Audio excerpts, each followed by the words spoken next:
Сәлеметсіздер ме? Біз өткен сабақта параметрлі цикл for циклдік оператормен танысқан болатынбыз.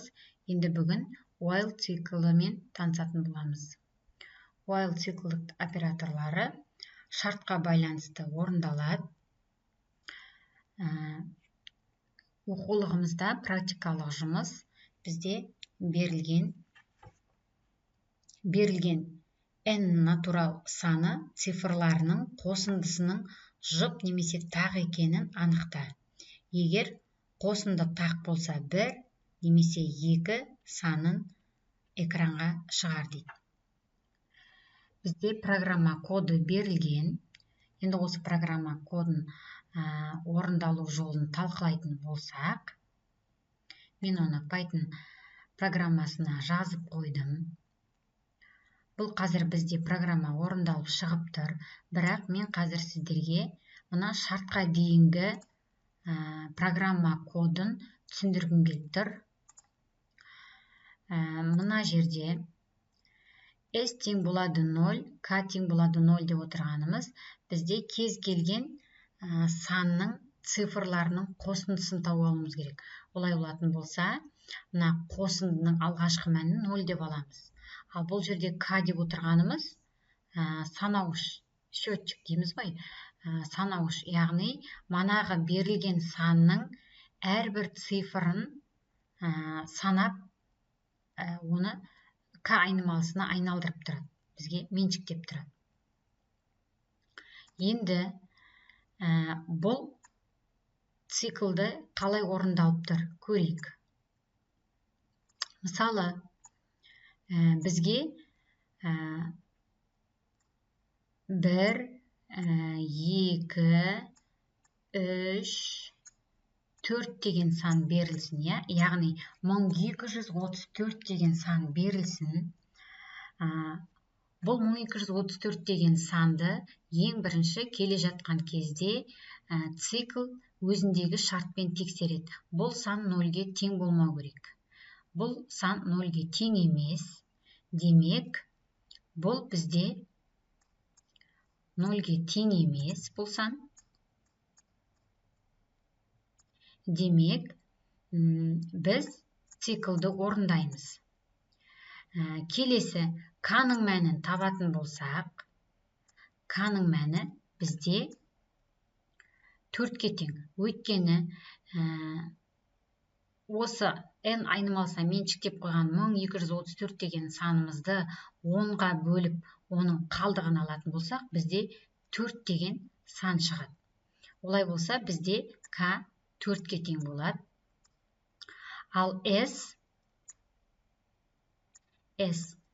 тең болады S қосылған K. S-тің алғашқы мәні бізде S-тің орнына 0-ді қоямыз.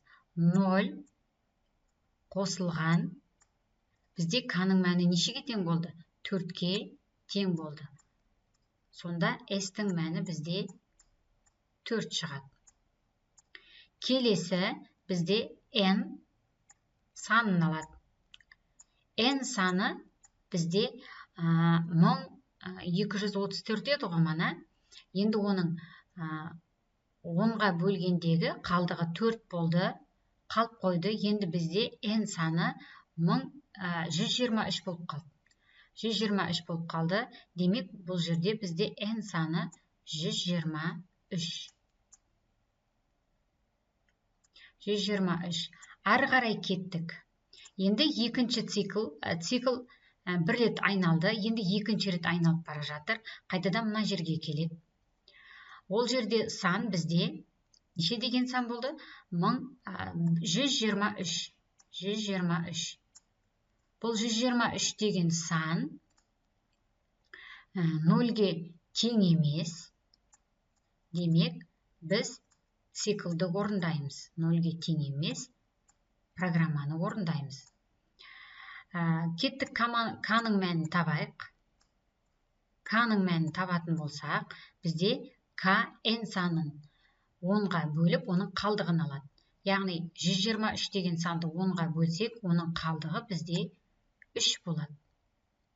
Ал бұл жердегі S-тің мәні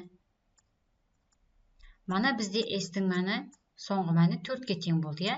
4 қосылған К. К бізде 3-ке тең. 3-ке тең. Олай болатын болса, S бізде 7-ге тең. Енді N-нің мәні неше болып қалды?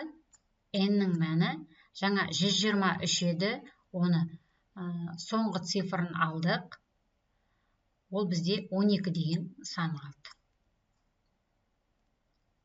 12 деген сан қалды.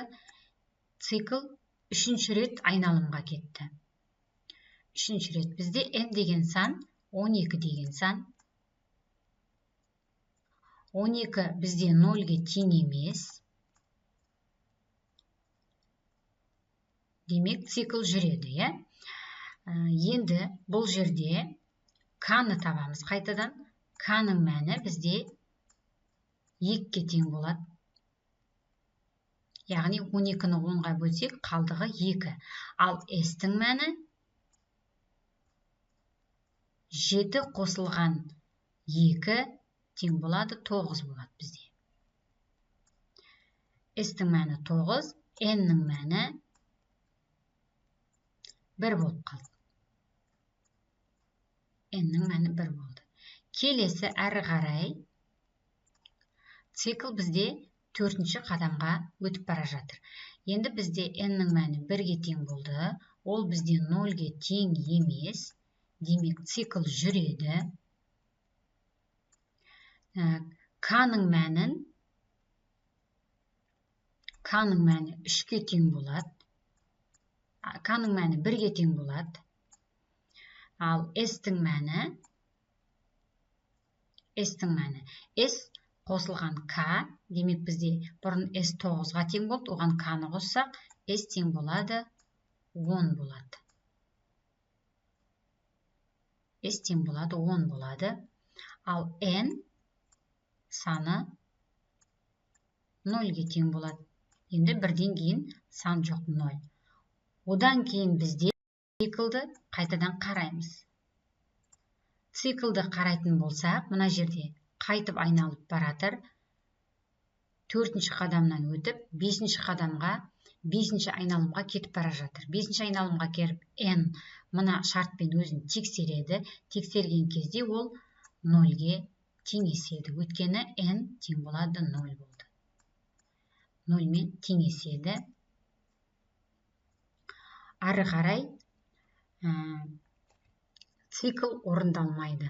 Сонда бізде басында 4 таңбалы сан еді, бізде 4 айналым, 4 цикл болады. 3, 4. Егер 3 таңбалы сан болса, 3 циклдік айналым болады. Мен сіздерге осыны түсіндіргім келген, мына жердегі циклдің айналымын. Енді әрі қарай біз шартымызды тексерейік. Осылай біз S-тің мәнін тауып алдық. S-тің мәнін тапқаннан кейін олардың қосындысы егер бірге тең болса, жоқ, қосындысы тақ болса, экранға бір санын шығару керек, ал жұп болса, 2 санын шығару керек деген команданы орындау керек. Бұлай болатын болса, орындап қарайық. Жаңағы өзіміздің көрсеткен мысалымызды жасайық. 1234. Бізде 2 санын артыр. Демек, олардың қосындысы жұп сан болғаны. Ал енді өзіміздің кітабымыздағы тестіні орындап қарайық.